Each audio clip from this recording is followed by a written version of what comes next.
ये कट्टरपंथी, ये अंधभक्त लोग कर रहे हैं, ये देशभक्त नहीं हो सकते। नफरतियों का दुकान चलने वाला नहीं है। बाधाएं कब बांध सकी है आगे बढ़ने वाले को? बस आपके संविधान के लिए अगर रोज मरना पड़े, रोज सुनना पड़े, रोज गाली सुनना पड़े, कोई फर्क नहीं पड़ता। मैं अपने रास्ता चलता रहूंगा भैया। रमता जोगिया बहता पानी, कार ही लो, पूछ ही लो। ठीक है, आजम साहब को आपने नहीं पूछा, सोलंकी को नहीं पूछा, लेकिन आज पूरे हिंदुस्तान के मुसलमानों की नज़रें इन सेकुलर पार्टियों पे थी। लेकिन बेटा कोई था हिंदुस्तान में जो आधी रात को चीखता है और चिल्लाता है और देश के तानाशाह सरकार के सामने आंखों में आंखें डाल करके बिल को फाड़ देता है। तो वो मेरा क्या कहेंगे? राकेश टिकैत की पगड़ी उछाल दी गई, वहाँ पर राकेश टिकैत ने यह कहा कि नए नए हिंदू बने हैं और ये नफरती है। जस करनी तस भो कहूँ दाता, नरक जात में क्यों पछताता। जिस दिन इस राकेश टिकैत ने हमारे नेता बैरिस्टर असदुद्दीन ओवैसी पे उंगली उठाया था, उसी दिन इसकी ज़मीन खिसक गई थी। अरे आप अपने आप को नेता समझ रहे हो? आपको नेता किसने बनाया?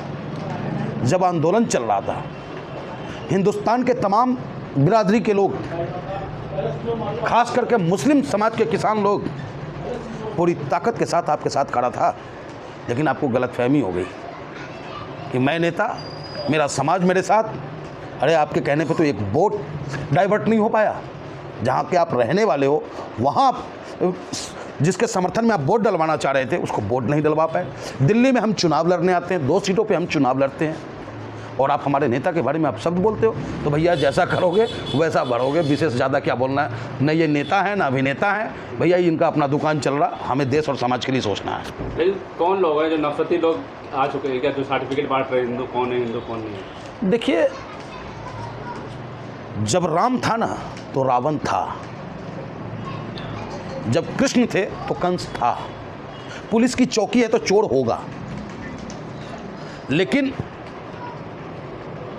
देश को बचाने के लिए, समाज को बचाने के लिए और संस्कृति को बचाने के लिए उसी समाज के बीच से योद्धा, बुद्धिजीवी, समाज सेवी उत्पन्न होते हैं। तो इन नफरतियों का दुकान चलने वाला नहीं है।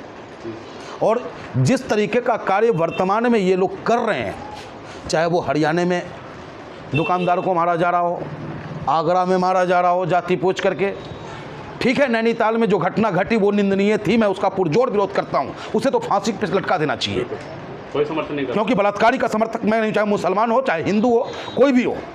बलात्कारी को पीसे पीस काट दिया जाए फिर भी कम है। लेकिन हम लोग संविधान को मानने वाले हैं, इसलिए संविधान के दायरे में जो सख्त से सख्त सजा हो सकती है उसे मिले। लेकिन ये आज़ादी किसी गुंडे को नहीं मिलता कि तुम अपराध करे एक सलीम खान और तुम पूरे खान पे जो है पथराव करना शुरू कर दो। ये इजाज़त संविधान नहीं देता, इसका मैं पुरजोर विरोध करता हूँ। लड़की उनको रोक रही थी, हिंदू लड़की थी। अब आप सोचो, अब आप सोचो, नहीं, अब आप सोचो कि एक तरफ वो हिंदू जो पाकिस्तान के आतंकवादियों की मंशा थी,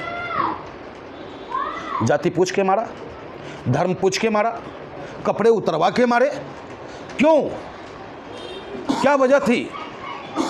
सिर्फ एक ही वजह थी, उस आतंकी की सोच इतनी ही थी कि इस कांड को करने के बाद हिंदुस्तान में गृह युद्ध हो जाए, हिंदुस्तान में सांप्रदायिक तनाव बढ़ जाए। तो ऐसा तो नहीं हो पाया, लेकिन उसी की भाषा का इस्तेमाल ये कट्टरपंथी, ये अंधभक्त लोग कर रहे हैं।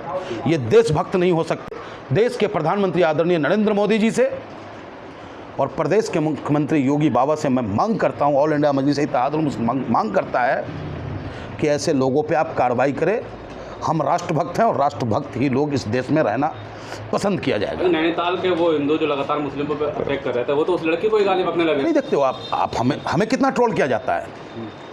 तो इसका मतलब ये तो नहीं कि हम रास्ता भटक जाए। अरे बाधाएं कब बांध सकी है आगे बढ़ने वाले को, विपदाएं कब मार सकी है मरकर जीने वाले को। यहाँ तो रोज जीना, रोज मरना है, लेकिन अपने तिरंगा के लिए, अपने देश के लिए, बाबा साहब के संविधान के लिए अगर रोज मरना पड़े, रोज सुनना पड़े, रोज गाली सुनना पड़े, कोई फर्क नहीं पड़ता। मैं अपने रास्ता चलता रहूँगा भैया। रमता जोगिया बहता पानी। हमें तो देश चाहिए, समाज चाहिए, सुरक्षित चाहिए। तो सरकार कार्रवाई क्यों नहीं करे ऐसे नफरतियों पर? क्यों करे? सैया भैल कोतवाल डर काहे का भाई? एक तरफ सरकार कहती है कि राष्ट्रभक्ति लाओ, दूसरी तरफ सरकार के नुमाइंदे कहते हैं कि भाई मुसलमान गद्दार है। तीसरी तरफ देश के प्रधानमंत्री कहते हैं कि भाई मैं कपड़ा देख के पहचान लेता हूं। तो जब ऐसे भाषाओं का इस्तेमाल होगा उस संवैधानिक पद पर बैठे हुए व्यक्तियों के मुख से, तो उनके सानिध्य रहने वाले, उनको फॉलो करने वाले लोग क्या अमन पसंद होंगे? तो ये सब बर्दाश्त प्राप्त लोग हैं। लेकिन करणी सेना लगातार धमकी दे रही है और दलित सांसद पे हमला कर चुकी है, टायरों से फेंका गया, और अभी भी कह रही है कि 2 बार हमला में बच चुके हैं, अब बचेंगे नहीं। देखिए, करणी सेना नंगी तलवार लेकर के प्रदर्शन करता है इसी उत्तर प्रदेश की सरजमी पे। क्या मुकदमा दर्ज हुआ उसके खिलाफ? नहीं हुआ। और इसी उत्तर प्रदेश की सरजमी पे वक्फ बोर्ड अमेंडमेंट बिल के खिलाफ हमारे मुसलमान भाई जुम्मे की नमाज के दिन काली पट्टी बांध करके जब वो विरोध करते हैं, काली पट्टी बांध करके वक्फ बोर्ड अमेंडमेंट बिल का विरोध करते हैं, तो उत्तर प्रदेश की सरकार, उत्तर प्रदेश की पुलिस नोटिस और सम्मन जारी करने का काम करता है। तो इससे पता चलता है कि सरकार की मंशा क्या है।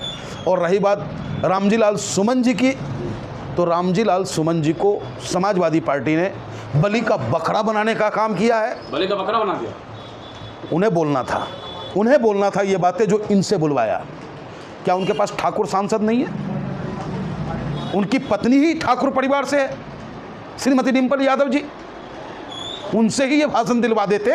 धमकी तो अखिलेश यादव को मिल रही है कि घुटने पे लाग रखेंगे। देखिए, राजनीतिक स्टंट चलता है, लेकिन अगर ये बयान दिलाना था तो उनसे दिलवाते। आपको याद होगा प्रमोशन में आरक्षण का बिल किसने फाड़ा? ओबीसी ने फाड़ा। ओबीसी कौन था? जसवीर धोबी जो सांसद था आपका, उससे बिल फड़वाएगा। किसी फॉरवर्ड सांसद से क्यों नहीं फड़वाया गया? तो इस तरह की राजनीति हिंदुस्तान में नहीं चलेगी। हिंदुस्तान भाईचारे से चलेगा, एकता से चलेगा, संविधान से चलेगा। और आपके चैनल के माध्यम से आदरणीय अखिलेश यादव जी से भी कहना चाहता हूँ कि ठीक है, आपकी पार्टी ताकत में है, लेकिन ताकत में आप तभी आए हो जब उत्तर प्रदेश की आवाम ने आपको वोट दिया है। और जितनी ताकत के साथ आज आपका कार्यकर्ता रामजी लाल सुमन को दलित वर्सेस करणी सेना बनाने में लेकर के सड़कों पे उतरे हो, उससे 54वीं वक्फ बोर्ड अमेंडमेंट बिल के खिलाफ भी उतर जाते साहब। बड़ा मेहरबानी होता आपका, क्योंकि 125 विधायक जो आपके बने हैं, 40 सांसद जो बने हैं, उसमें वक्फ बोर्ड बिल जो बना है जिसके खिलाफ, उसका महत्वपूर्ण योगदान रहा है। तो सिर्फ वोट चाहिए साहब। अरे पुचकार ही लो, पूछ ही लो। ठीक है, आजम साहब को आपने नहीं पूछा, सोलंकी को नहीं पूछा, लेकिन आज पूरे हिंदुस्तान के मुसलमानों की नज़रें इन सेकुलर पार्टियों पे थी। लेकिन बेटा कोई था हिंदुस्तान में जो आधी रात को चीखता है और चिल्लाता है और देश के तानाशाह सरकार के सामने आंखों में आके डाल करके बिल को फाड़ देता है। तो वो मेरा नेता बैरिस्टर असद। वैसे तो लगातार लाइट भी बंद कराई थी, क्या चांस, मतलब वो लगातार विरोध कर रहे हैं। ये साबित करता है जिस तरीके से देश के प्रधानमंत्री आदरणीय नरेंद्र मोदी जी के कहने पे लोगों ने तालियां बजाई।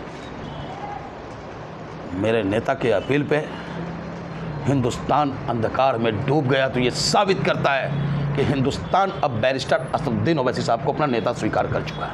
अच्छा पंडित जी, लास्ट में जो जातिगत जनगणना जो आदेश दिया प्रधानमंत्री ने, कहा जा रहा है कि राहुल गांधी अखिलेश यादव की जीत है, लगातार मांग करेगी, ये कौन सा चलने लगता है? देखिए, खुद का पीठ थपथपाना इन लोगों से सीखा जाए। सरकार की मंशा ठीक है कि उसने जाति जनगणना कराने की बात की, उसका मैं स्वागत करता हूँ, लेकिन उस बारीकी में कभी जाके आपने झांका है? कल तक जो भी पार्टियां जातीय जनगणना की मांग कर रही थी, तो जो भाजपा चाहती थी कि मुसलमानों में भी जाति का जनगणना हो, उस पर सब चुप था। लेकिन आज भाजपा ने जाति मुसलमानों में भी खोल दिया, और इसका देखेंगे आने वाले समय में आपको राजनीतिक परिदृश्य आपको बदलता हुआ नजर आएगा। ये वही लोग कह रहे थे, नितिन गडकरी जो कह रहे थे जो जाति की बात करेगा उसको लात मारी जाएगी, इनका डीएनए, जाति की बात करने वालों का डीएनए कुछ और है। आज प्रधानमंत्री कहने में सब तारीफ कर रहे हैं उनकी। देखिए, भाजपा का कथनी और करनी में सदैव अंतर रहा है। भाजपा का उत्पत्ति कहाँ से होता है? आरएसएस से होता है, गोलवलकर साहब के सिद्धांतों से होता है, वीर सावरकर के सिद्धांतों से होता है।